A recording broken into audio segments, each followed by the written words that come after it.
Right, UFC Fight Night. Ankalaev versus Walker. We're going to do a change. I'm now going to do this format here for fights that are going to be for like week fight nights and not like massive events. But if there's one they do in like the Atlantic City, I'll do the old format. And if they do one like in the UFC 29, whatever the card is, I'll go back to the old format. But for cards like this, I'm sticking to that format. So, starting off with the fight with Felipe Bunes versus Joshua Van.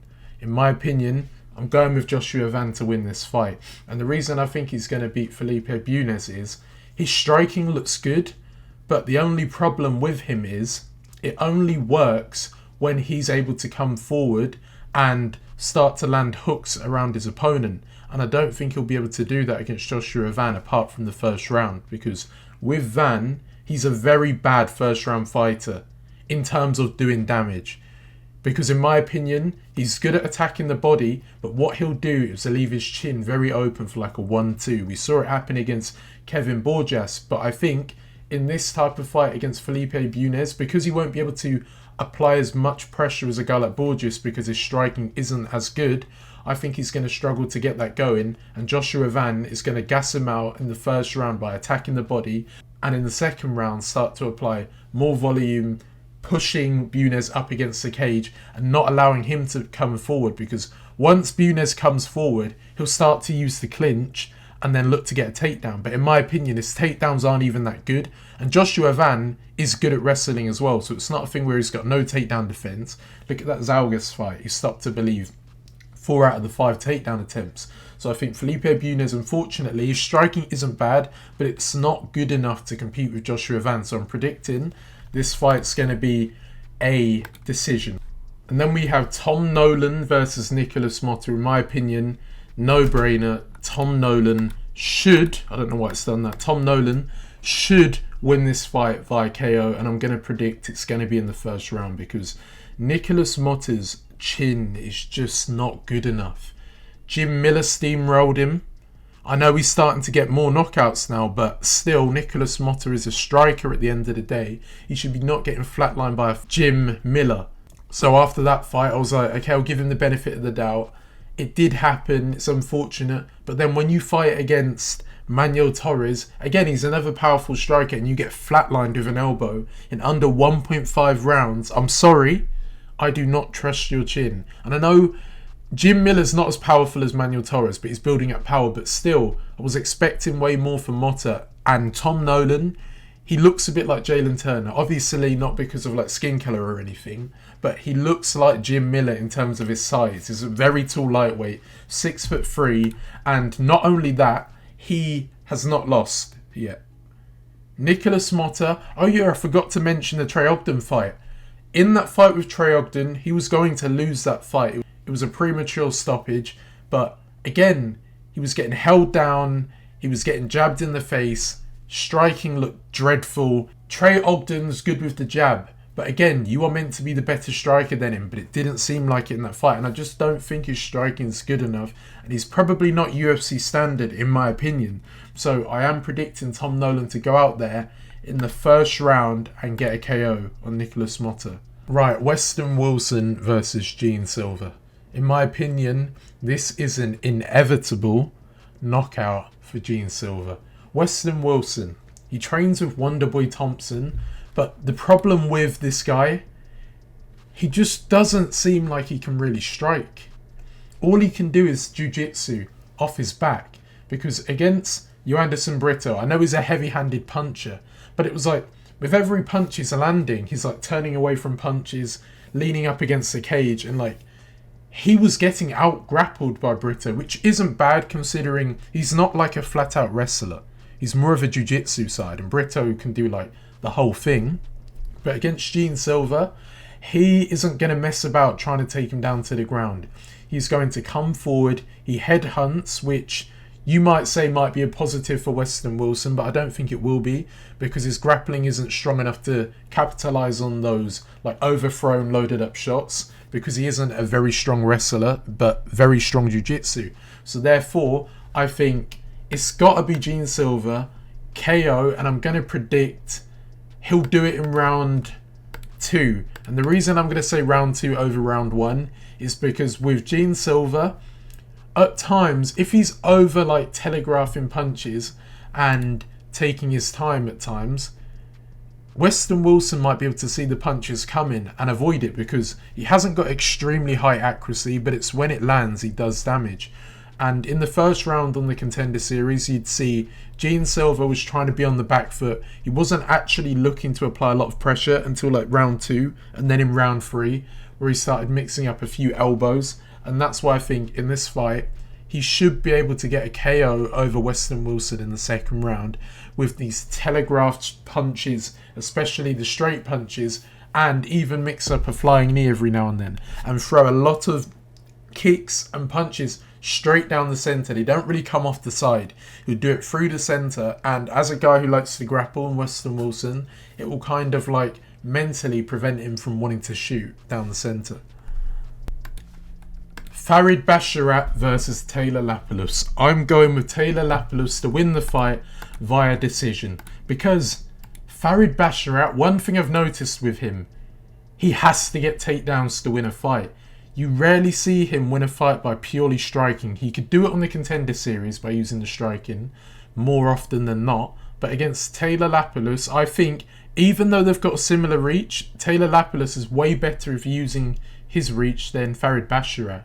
Because if you go back and look at the fight with Damon Blackshear, you'll see that Farid Basharat, at times, he tends to not move his head. So if you don't move your head, and you've got an opponent in Taylor Lapilus who is very good with his reach, using that jab after like measuring the distance, he's going to be able to pop Farid Basharat's head over and over and over again. And if you think that Farid Basharat, despite that, can just shoot on him, I don't think that's going to happen. Because Taylor Lapilus has got extremely good takedown defense. Opponents shooting him all the time, but they struggle to get a load of takedowns working. Like in every fight, an opponent will get one takedown against Lapilus, but that's about it. But he's very good at defending them. He's had opponents shoot for like 14 takedowns. More than that. Like over 8 in times in fights. And he's been able to deal with it. He's actually very underrated. He beat Nate Manessa via a sidekick. And Farid Basharat, look what he did to Cledson Rodriguez. That's because he's coming out of a heavy kicking style. Taylor Lapilus doesn't, but if he can work the inside of Farid Basharat's legs, it'll be harder for him to get him down. But he's mainly a headhunter who will measure the distance, counter-strike and stay on the back foot. And I think that will make Farid Basharat uncomfortable because he's going to have to come forward onto him. But because he's going to be holding his hand out every minute, he's not going to be able to see where that jab's coming. So he puts his hand out and then he's going to bring that arm back and throw that jab. So it's going to keep popping in his face and then he's going to look for a desperate takedown. And then I believe Taylor Lapilus will be able to prevent the takedown and then keep it on the feet and beat him to a 29-28 decision where I think one round Farid Basharat will get the takedowns. But it's going to be hard to finish him off the ground. And lying down against him on the ground will not work because Taylor Lapilus is good when he's on his back of pushing onto the hips of the opponent and building his way back up to the feet. He doesn't panic. He's got more experience than Farid Basharat. And I think this is a fight where it actually favours Taylor Lapilus. Right, Marcus McGhee versus Gaston Bolaños. This was actually quite hard for me to pick. You might think on paper, oh, this should be a guaranteed win for Marcus McGhee. Who is Gaston Bolaños? Gaston Bolaños has got one of the most brutal spinning elbows and he times it very well because he will wait, he'll draw in a reaction from his opponent and then throw the spinning elbow. He doesn't just offensively attack with the spinning elbow. He waits for his opponent to step into range, especially with a cross, and then land it. And that's why I'm scared about Marcus McGhee. But I do think Marcus McGhee is going to win this fight, and I think he's going to win via decision. And I think, again, it's going to be one where he wins 29-28. I don't think it's going to be domination because Gaston Bolaños, again, he's got some very good leg kicks, and Marcus McGhee, a lot of the time, he waits in a fight before throwing a strike. He doesn't like throw a lot early. He'll wait for his opponent to come in and then counter strike, blitz them with a 1-2, which is why we saw JP Buys allegedly, quote quote, doing well in the first round up until the knockout. Because he wasn't landing with any power, but he was able to touch Marcus McGhee a few times. And Gaston Bolaños could do that with leg kicks without worrying about getting chinned to the head, because he actually has got a good chin. And against Aaron Phillips, people will say it was controversial. I do think he won that fight, Bolaños, by using the leg kicks, and he did more damage in general. And Aaron Phillips wanted to just be on the ground, really. And Marcus McGhee, I think, in the second round, he'll step up the tempo. And once he can get his back, get Gaston Bolaños' back against the cage, then he can start to apply more volume and then look to get a finish. But I don't think he'll put him away because of Gaston Bolaños' chin and end up winning a 29-28 decision. Right, Matt Semelsberger versus Preston Parsons. I'm going with a round 1 KO for Semelsberger. And the reason I'm picking round 1 is because Preston Parsons, it's in his name, pressure. And that's what he does straight away. He rushes his opponent. And when he does it against boxers, he always gets TKO'd. Happened against Mike Perry, not in the UFC, but it happened against Daniel Rodriguez as well. Rushing in, he kind of seems like he's a bit uncomposed. And that leads to him getting TKO'd because his chin, I'm quite suspect about it. And Semelsberger, he should have beaten, we all know it, he should have beaten Jeremiah Wells, and he's a very fast starter. You'll see that he tends to do well in the first round, getting a knockdown. And I believe he's got a knockdown, in the first round in his last 3 fights. And that's what happens when opponents rush him. And Jeremiah Wells rushed him, should have lost that fight. And Preston Parsons rushes opponents. So I'll see him rushing in the first round and Semelsberger catching him with that counter right and putting him down and getting a ground and pound finish. Or what could potentially happen is if he can't get that knockdown and Preston Parsons gets him down, the fight might be over because of how good his jiu-jitsu is on the ground, and you have to have extremely good jiu-jitsu defense to stop him from submitting you once it gets down to the ground. But I don't think it will because he'll get clipped before he makes it there. Right, Andrei Arlovski versus Cortes-Acosta. I am surprised that Andrei Arlovski is still fighting. He's 44 years of age. Some of the fighters in the UFC who are young weren't even born when he made his debut. And his chin is absolutely gone. So I am going to predict. I'm not going to go with a first round knockout because he's not the type of guy really to get knocked out in the first round. But then again, his chin is gone. So it's kind of hard to pick. So you know what? Back in the day, more often than not, but I'm talking about as he's gotten older, you don't really see him getting knocked out. He was on that good win streak, so back in the day, yeah, but as of now, not really. So in my opinion, I'm thinking I'm going to have to do Cortes-Acosta, and I would not be surprised. This is probably an underdog pick for him to beat him to a decision because I just think that his striking is not that good. I know he's coming off confidence after beating Lucas Brzeski by KO, but his legs were getting chewed up. And if he just carried on doing that, not looking to attack the head as much, he probably could have slowed him down, took the sting out of the punch. But when I think of Andrei Arlovski, I think of more of a boxer than a leg kicker. But I think Cortes-Acosta, he's a weird type of fighter at times. He's not even that good as a heavyweight. Not just because he don't get knockouts, it's his striking defense at times. Even though he's quite fast, and he did boxing before he went into the UFC. But I think he's going to win via decision. I know it's probably not going to happen. He'll probably end up knocking him out. Because if you can get knocked out by barely anything against Don'Tale Mayes, Cortes-Acosta, even though we don't have that much power, if he can land like he did to Lucas Brzeski, he could knock him out. But I'm going with a decision because I think he'll stay on the back foot and probably try and play a patient game because Andrei Arlovski still has power that is dangerous to Cortes-Acosta, but it's all about his chin at the end of the day, which will fail him. Phil Hawes versus Bruno Ferreira. Phil Hawes has just been a disappointment in the UFC. He's got a good name because of his wrestling background, but his chin lets him down. I'm going with Bruno Ferreira.